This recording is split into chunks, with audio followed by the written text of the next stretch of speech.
Great. Okay. All right, we're getting there. Getting ready to head out to the streets. We've got a couple more wonderful women getting ready to join us up here. Next, we've got our 4th Senate District nominee, future colleague, Laura Sturgeon. Thank you. Thank you all for being here. I'm so excited to be part of this amazing slate of women candidates. And thank you to the men who have also supported us, and some of whom are here today. You guys count too.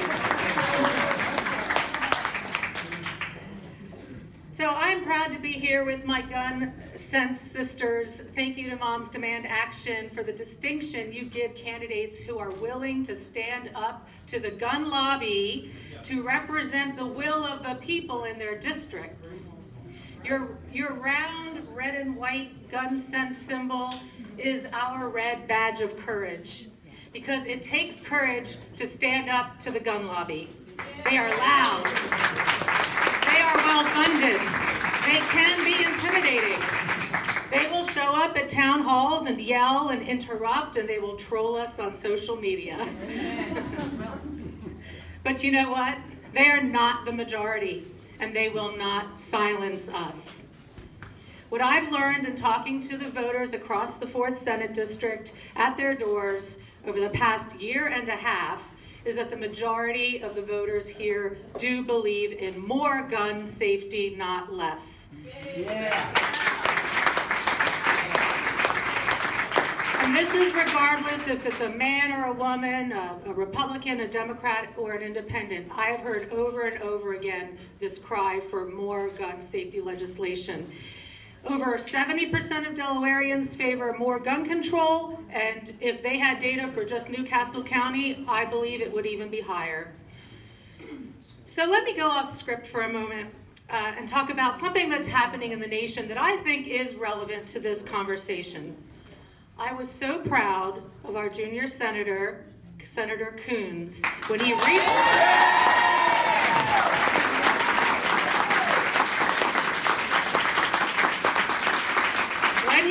across the aisle, as he often does, and helped Senator Flake to do the right thing by giving the FBI time to investigate some of these allegations brought against the Supreme Court nominee, Brett Kavanaugh.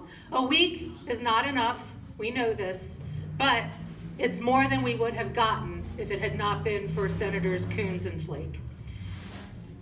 But now let's talk about the spectacle we saw the day before. You know, I'm almost the exact same age as Brett Kavanaugh. We were born 3 days apart in 1965, and we graduated high school the same year. I knew lots of Brett Kavanaughs in high school. They were the athletes and the kids of wealthy parents who were doctors or dentists and who grew up overlooking the rolling hills of the country club. They had power because they were white, male, and wealthy in a society that values all 3 of those characteristics. And they, like the gun lobby, were used to getting their way. But we saw on full display on Thursday what happens when someone who is used to getting their way is challenged.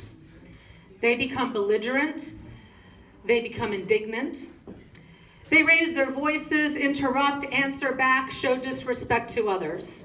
That's right. Now imagine that angry, angry man who cannot handle not getting his way, not getting the job he thinks he's entitled to, or the sexual encounter he thinks he's entitled to. Imagine that angry man with a gun. Yeah. Right. Just let that sink in for a moment. Right. That's where these issues intersect. And that is what we're here fighting for, the right to our own safety, the right to safety for our children, for our school children while they sit in their classrooms, and I am a high school teacher, so that really hits home for me. The right of all of us to feel safe in a world where angry, entitled people can't take no for an answer. Well, I won't be silenced. Will you be silenced? No! Will you be silenced? No! Great. Because no one has the right to put their hand over our mouths and have their way.